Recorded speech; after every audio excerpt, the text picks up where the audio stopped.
Hello friends, how are you? ఒక మనిషి జీవితం నాశనం అవ్వడానికి చాలా కారణాలుంటాయి. ఈ రోజు మనం అందులో కొన్ని ఈ కథ రూపంలో తెలుసుకుందాం. ఒక సాధువు తన చిన్నతనం నుండి గురుకులంలో చదువుతున్నాడు. తను గురుకులంలో చేరిన కొన్నాళ్లకు తల్లి తండ్రి దుర్మరణం చెందడంతో ఇక అతడు ఆశ్రమంలోనే ఉంటూ పెరిగాడు. అతడు ఆశ్రమంలోనే ఉత్తమ విద్యార్థి. అతడు సకల శాస్త్రాలు పురాణాలు అభ్యసించాడు. అతడి గురువు దగ్గర తన శిక్షణ పూర్తయిన తరువాత అక్కడి నుండి అతడు వేరొక రాజ్యంలోకి వెళ్లిపోయాడు. అంటారు కదా, ఏ సమయానికి ఏం జరుగుతుందో తెలియదు అని. అక్కడికి వెళ్లిన తరువాత కొంతమంది ప్రజలు అతడి దగ్గరకు వచ్చి వారి దుఃఖాలకు నివారణ తెలుసుకుని అక్కడి నుండి వెళ్లి వేరొకరికి చెబుతూ ఇలా అతడి గురించి మొత్తం రాజ్యం అంతా తెలిసింది. ఎవరికి ఏ కష్టం వచ్చినా దాని నుండి ఎలా బయటపడాలి అని ఆయన దగ్గరకు వచ్చి తెలుసుకునేవారు. ఈ మాట ఆ నోట ఈ నోట ఆ దేశపు మహారాజు దగ్గరకు వెళ్ళింది. ఆయన దేనిని పెద్దగా నమ్మడు, కొంచెం మూర్ఖంగా ఉండేవాడు. అతడు ఆ సాధువు సంగతి ఏంటో చూద్దామని అనుకుని ఆ సాధువు దగ్గరికి వెళ్ళాడు. ఆ సాధువు ముఖంలోని తేజస్సు చూసి ఈయన ముఖంలో ఎంత తేజస్సు అని అనుకుని అలానే చూస్తూ ఉండిపోయాడు. ఆ సాధువు రాజుగారిని, నాయనా, నా నుండి మీకు ఏమి సహాయం కావాలి అని అడిగాడు. దానికి మహారాజు తేరుకుని, స్వామి, నేను ఈ దేశపు రాజుని, నాకు ఒక్క సహాయం చేయండి. అదేంటంటే మీరు కొన్ని రోజులు మా ఆతిథ్యాన్ని స్వీకరించండి. మీకు ఎప్పుడు వెళ్ళాలి అని అనిపిస్తే అప్పటి వరకు మాతోనే ఉండండి. మీ వంటి మహాత్ములు ఇలా అరణ్యాల మధ్య ఉండటం ఒక రాజుగా నాకు అవమానం. దయుంచి నా మాట మన్నించండి. మీరు మా కోటకు విచ్చేయండి. మీకు ఏ లోటు లేకుండా చూసుకుంటాను అని వేడుకున్నాడు. దానికి ఆ సాధువు కూడా సరేనని అన్నాడు. రాజుగారు ఆ సాధువుని సకల మర్యాదలతో తన కోటకు తీసుకువెళ్లాడు. అక్కడ సాధువు కోసం వేరుగా ఒక కుటీరాన్ని నిర్మింపజేశాడు. ఆ సాధువు అందులోనే ఉంటున్నాడు. రాజుగారు ఆ సాధువుకు ఏ లోటు లేకుండా అన్నీ తానే చూసుకుంటున్నాడు. ఆ సాధువుకి కూడా అక్కడి వాతావరణం నచ్చింది. రాజుగారు చాలా బాగా చూసుకుంటున్నారు. అతడికి ఇదివరకు లేని సకల సౌకర్యాలు దొరుకుతున్నాయి. ఇలా కొన్ని రోజులు గడిచిన తరువాత ఒక రోజు రాజుగారు వేరొక రాజ్యానికి వెళ్లవలసి వచ్చింది. ఆయన వెళుతూ ఒక దాసిని నియమించారు. ఆ సాధువు ఆలనా పాలనా చూసుకోవడానికి. రాజుగారికి అక్కడ పని ముగించుకుని రావడానికి కొన్ని రోజుల సమయం పట్టింది. రాజుగారు రాగానే సాధువు దగ్గరకు వెళ్లారు. సాధువు చాలా కోపంగా, మహారాజా, నేను మిమ్మల్ని మీ కోటకు తీసుకెళ్లమని అడిగానా? మీరు ప్రాధేయపడితేనే కదా వచ్చాను, కానీ మీరు ఇలా చేయడం నాకు నచ్చలేదు అని కోపంగా అన్నాడు. దానికి మహారాజు, స్వామి, నన్ను క్షమించండి. నా వల్ల ఏం అపరాధం జరిగింది, దయించి చెప్పండి అని అన్నాడు. మీరు రాజ్యంలో లేని సమయంలో ఎవ్వరూ నన్ను పట్టించుకోలేదు. కనీసం భోజనం చేశానా లేదా అని కూడా ఎవ్వరూ పట్టించుకోలేదు అని అన్నాడు. దానికి మహారాజు, క్షమించండి స్వామి, ఈ తప్పు మరొకసారి జరగదు, నన్ను నమ్మండి అని అన్నాడు. దానికి సాధువు శాంతించాడు. అక్కడి నుండి మహారాజు మరింత జాగ్రత్తగా సాధువుకు సేవ చేస్తున్నాడు. ఇప్పుడు ఆ సాధువుకు ఆనందంగా ఉంది. ఇలా కొన్ని రోజులు గడిచిన తరువాత మహారాజుకి వేరొక రాజ్యం నుండి ఆహ్వానం వచ్చింది. రాజుగారు తప్పనిసరిగా వెళ్ళాలి. ఆయన మహారాణి దగ్గరకు వెళ్లి జరిగినదంతా చెప్పారు. నేను ఇంతకు ముందు రాజ్యంలో లేని సమయంలో జరిగిన తప్పు మరొకసారి జరిగితే ఈ సాధువు వెళ్లిపోతారు. కాబట్టి నా స్థానంలో నువ్వు ఆ సాధువుకి సేవలు చెయ్యాలి అని అన్నాడు. దానికి మహారాణి సరేనంది. మహారాణి చాలా అందగత్తె, అలాగే అంత తెలివైనది కూడా. ఆమె సరేననగానే మహారాజు ఆనందపడ్డాడు. ఎందుకంటే మహారాణి సరేనంటే ఇక ఏ లోటు రాకుండా చూసుకుంటుందని మహారాజు నమ్మకం. ఇక మహారాజు వెళ్లిన తరువాత మహారాణి దగ్గరుండి ఆ సాధువుకు సకల సౌకర్యాలు చూసుకునేది. కానీ మహారాణి ఎప్పుడు ఆ సాధువుకు నేరుగా తారసపడలేదు. ఒకరోజు మహారాణి ఏదో పనిలో నిమగ్నమై ఆ సాధువు విషయం మరిచిపోయింది. ఆ సాధువు చాలాసేపు వేచి చూసి ఇక ఎవరూ రాకపోవడంతో ఆకలికి తట్టుకోలేక అతడు కుటీరం నుండి రాజమందిరానికి వెళ్ళాడు. అక్కడ మహారాణి అప్పుడే స్నానం చేసి వచ్చి తన కురుల్ని ఆరబెట్టుకోవడానికి సాంబ్రాణి పొగ వేయించుకుంటుంది. ఆ సమయంలో ఆమె కొంచెం ముందుకు వంగగా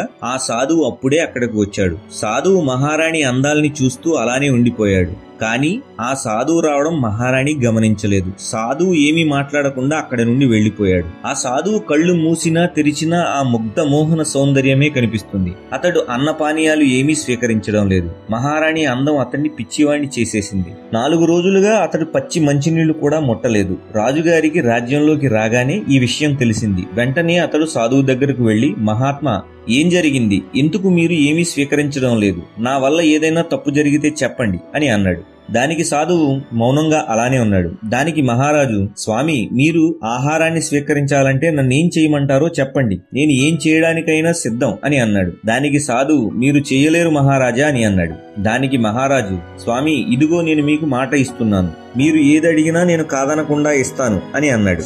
దానికి ఆ సాధువు, మహారాజా, నేను మీ మహారాణిని ఇష్టపడ్డాను. ఆమె లేకుండా నేను బ్రతకలేను. ఆమె లేని నా జీవితం వ్యర్థం అని అన్నాడు.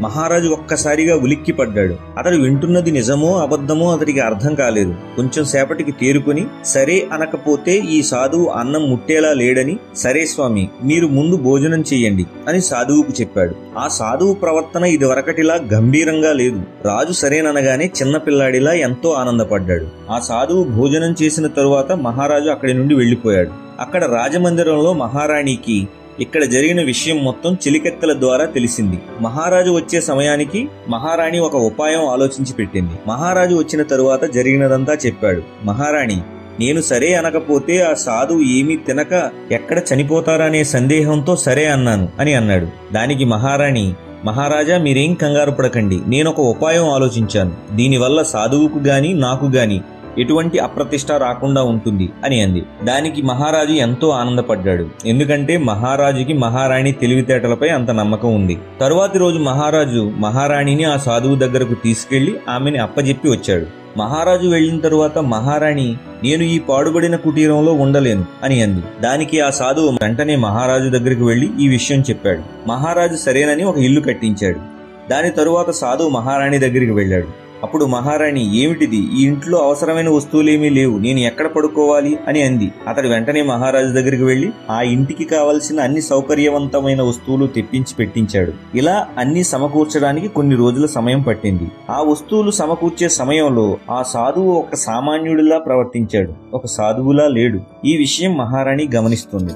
ఆఖరికి అన్నింటినీ సమకూర్చిన తరువాత ఒక రోజు మహారాణి స్నానం చేసి అందంగా ముస్తాబై మంచంపై పడుకుని ఉంది. ఆ మంచంపైకి ఆ సాధువు కూడా చేరాడు. అప్పుడు ఆ సాధువు చాలా దీనంగా మహారాణితో, దేవి, మీకు కావలసినవన్నీ సమకూర్చాను, ఈ దాసుణ్ణి ఎప్పటికైనా కరుణించండి అని అన్నాడు. దానికి మహారాణి పక్కున నవ్వింది.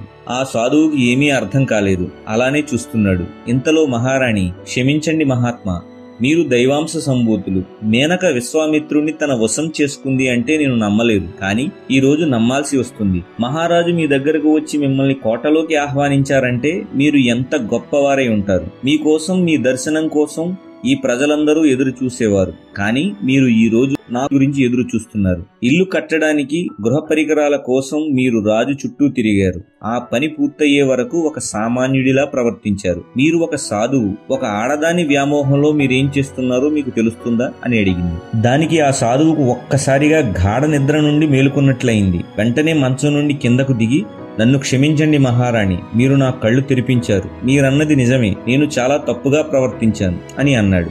ఆ సాధువుకు గట్టిగా కోపంతో అరవాలని ఉన్నా తనని తాను నిగ్రహించుకున్నాడు. అప్పుడు ఆ మహారాణి, స్వామి, నాకొక సందేహం తీర్చగలరా అంది. దానికి సాధువు, చెప్పండి మహారాణి, అవశ్యం తీరుస్తాను అని అన్నాడు. దానికి మహారాణి, నేను మిమ్మల్ని వచ్చిన మొదటి రోజు నుండి దూరంగా గమనిస్తున్నాను. మీరు ఇక్కడికి వచ్చినప్పుడు చాలా నిర్మలంగా ప్రశాంతంగా ఉండేవారు, కానీ మీకు ఇప్పుడు కోపం ఎక్కువైంది.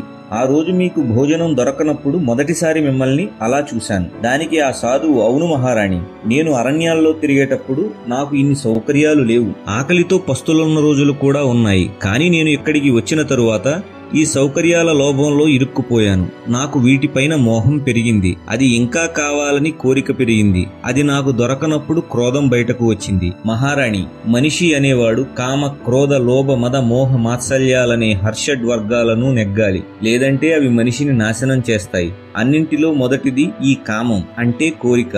అన్నింటికీ కారణం ఈ కోరిక. కోరిక ఒక మనిషికి కలుగగానే తీరకపోతే వచ్చేది క్రోధం. ఆ కోరిక నాకే తీరాలని వచ్చేది లోభం. ఆ కోరిక తీరాక నాకే తీరిందని వచ్చేది మదం. ఆ కోరిక నీకు తీరకపోతే ఉండలేను అనుకోవడం మోహం. ఆ కోరిక నీకు తీరక వేరొకరికి తీరితే వచ్చేది మాత్సల్యం. దీని మధ్యలో మనిషి జీవితం. అన్నీ తెలిసిన నేనే ఇలా చేశాను అంటే వీటి శక్తి మీరు అర్థం చేసుకోవచ్చు మహారాణి అని అన్నాడు. వెంటనే అతడు మహారాజు ఆజ్ఞ తీసుకుని అరణ్యాల్లో తపస్సు చేసుకోవడానికి వెళ్లిపోయాడు. ఫ్రెండ్స్, అర్థమైందిగా, మనం ఈ కామ, క్రోధ, లోభ, మద, మోహ, మాత్సల్యాలకు ఎంత దూరంగా ఉంటే అంత మంచిది. ఫ్రెండ్స్, ఈ వీడియో కనుక మీకు నచ్చినట్లయితే లైక్ చేయండి, షేర్ చేయండి, సబ్స్క్రైబ్ చేయండి. Stay tune, జీకేబీ world all in one. Thank you friends, thank you so much.